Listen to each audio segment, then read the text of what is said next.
and welcome to another episode of the 8-Bit Retro Refix. And on this week's episode, we're going to be looking at a few items that we've picked up over the last week or so. So as you can see at the top on the chair there, that is a Commodore PC-10. We'll be having a look into that a little bit later on. I've not touched it. The warranty seal is still on it.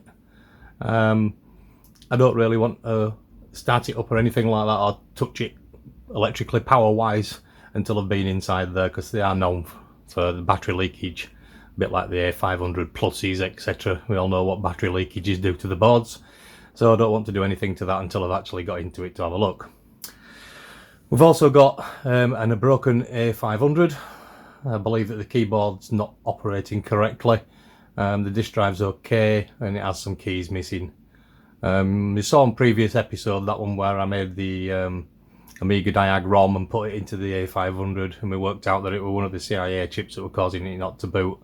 I ordered that CIA chip and put a new one in it, and that were working fine, but the case was broken at the other side, which happens if you're not very careful. And in the meantime of that, I had it over in the corner propped up, and it's fell over and it shattered the case a lot more, so it was a lot really brittle. So I'm going to use that as a donor case and swap that over into the other one to make a good one.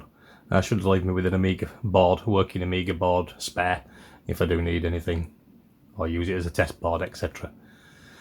The Commodore 64 that you can see on the right hand side, that was picked up from the Halifax game shop again, as I picked up a couple from last week. The bottom two Commodore 64Cs, they're non-working, they've both got black screen. So along in the future, what I'm going to do is have a look at them Cs and let's see if we can get them working. I also have a clear video 1 to 8 that I believe Adrian's Digital Basement has just done a review on one when he installed it into a Commodore 1 to 8. This one's going to get installed into a Commodore 64 with a kernel ROM. I'm going to do some before and after shots to show you what that's going to look like. So I don't want to rattle on too much and leave this picture up off it to look at for too much longer. So what I've decided to do is have a look at that VIC-20, and as you can see, it's very yellow. Very yellow. It's missing its badge. So this is the VIC-20. As you can see, it's horrendously yellow. Poor thing. It's minging, and it's got some keys missing. It's missing one of the orange keys that I like so much. It's a shame. But I have another VIC-20 that I picked up a long time ago that doesn't work at all. So this one's a little bit better on the case. It does want retro brighting. I was thinking of doing retro bright today, but it is very cloudy and rainy outside today, and here in the UK, that is not good. So what I'm going to do is I'm going to use this one as a donor case and swap it over. You'll see why. This one just didn't display anything at all. It was one that I looked at a long time ago. I checked out the CIA chips, 6522s.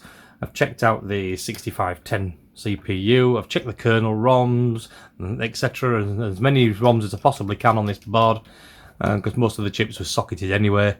So I tested all them lot out and nothing. It just does nothing. It doesn't bring a screen up or anything at all. I don't have the VIC-20 diagnostics cartridge or anything like that to go with, but I do suspect that this one has bad RAM, basically.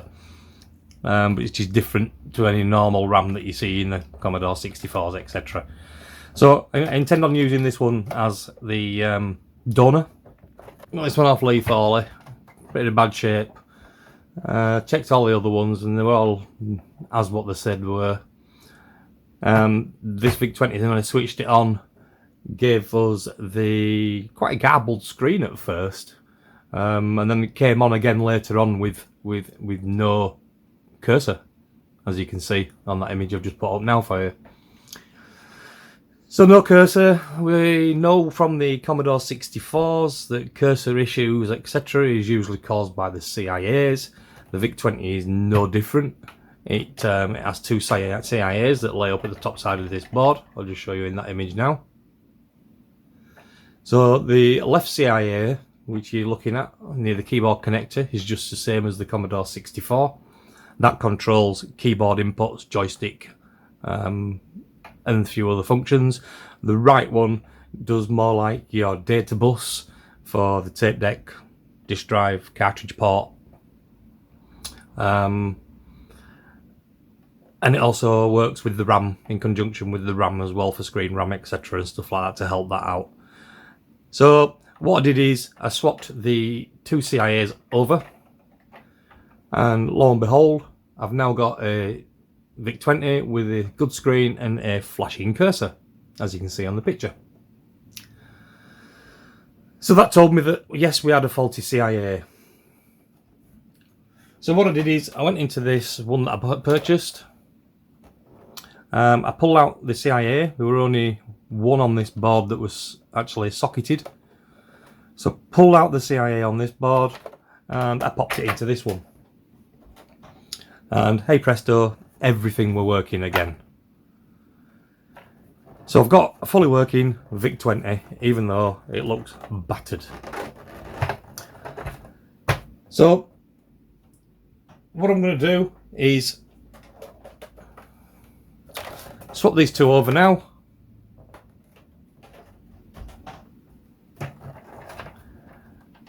So I'm not going to bore you by stripping them down, putting all the screws in, swapping the chips over, because you've already seen all that. So by the power of the internet, I'm just going to swap that now. So put the board from that horrible yellow one into this one, which is not so quite horrible yellow, but you can see on the images it's certainly not white like the VIC-20 should be. One day we'll give it a really good clean, this one, and get it back up and running properly. Well, it is running properly, but back to looking like new again, because it looks rough. So now that's all swapped over in this Vic, I'm just going to take it over to where we normally test the 64s. I'm going to go over to where we normally keep my VIC-20 set up. I'm going to plug it in there. I'm going to put the penultimate cartridge in there, and we're going to test it and make sure that everything seems to work okay. Okay, so here we are, back over to the place where I normally keep my VIC-20. And as you can see, the screen looks good. We've got a nice flashing cursor. Here I've got the penultimate cartridge. These are really good. I'm not promoting these in any way. Well, I am promoting them because they're a really good cartridge, but I'm not promoting it for financial gain or anything like that. I don't do that on my show. Everything's done from fun for myself, and for things that people send me to repair for them. So this penultimate cartridge does everything it says on the box, and lots more, to be fair. It can take you all the way up to, I think it's 32 or 35k VIC-20 RAM expansion built into this. There's a lot of the new games from the Future's 8-bit and things like that on there, if I can remember rightly. So I'm just going to plug that in now, and then you can have a look at the menu. So there you go, we've got the menu up there, you can see that clearly. If we move down, we've got Future of 8-bit titles, games, adventure games, paddle games, utilities if you like, and then we've got all the RAM expansions there. So you've got an unexpanded RAM, 3, 8, 24, 27k, 32k, and the full 35k. And then you can exit to basic or run your SD to IEC file browser if you wish from there. They can just simply run. So what I'm going to do is go up to one of the Future of 8-bit titles. We've got Bertie the Ball, Boulder Dan, Cheese and Onion, Fast Boy, Future Fighter, Pentarat, whatever you pronounce that, Rodman, Spaceship -1, Super Starship Space Attack, and Vicky Bird. So I think just for a quickie, I'm going to have a look at the Boulder Dan, which I presume is a bit like a Boulder Dash game, I would imagine. So let's have a quick look at that.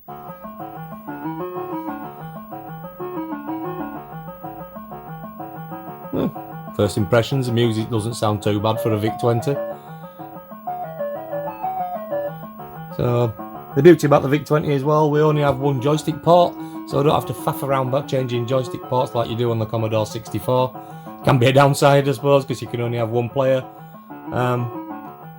But you don't have that problem of swapping the ports all the time. So let's have a go at this first level and see if it's any good. At least we know the sound's working, etc. Wow. I don't even know where my character is. I can't see him. Oh, he's up there, look.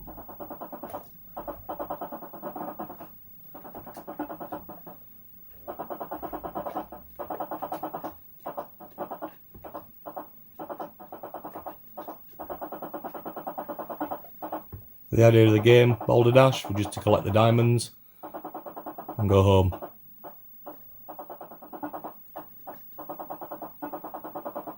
I should be able to exit that point there. Oh, have I missed one?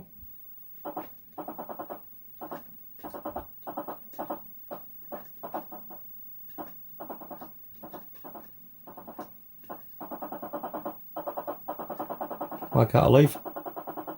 How bizarre.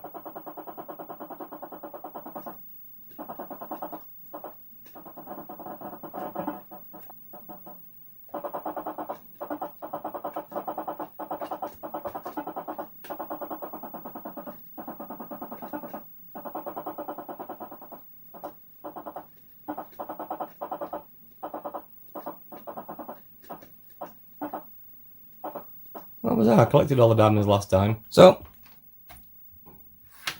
I'd say that were a fix. We've got a nice Vic 20 up and running again. It's only cost us really a 6522, which that's another one that can go into the chip bin, into the tub of chips.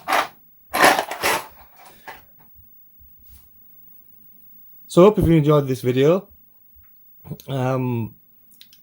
And I hope you're going to enjoy the up and coming videos, as I mentioned earlier on in the video, showing you the PC10 and all the other bits and pieces, etc. that we've acquired over the last couple of weeks. They will be in future videos. So if you would like to see anything going on with them videos, if you'd like to click like and subscribe, that would be great. And if you hit the little bell as well, that will notify you of all any future videos that I post up, in case you're wanting to watch about the PC10 or anything else that I'm doing on the videos. So once again, thank you very much for watching another episode of 8-Bit Retro Refix, and we'll see you all in the next episode. Thank you.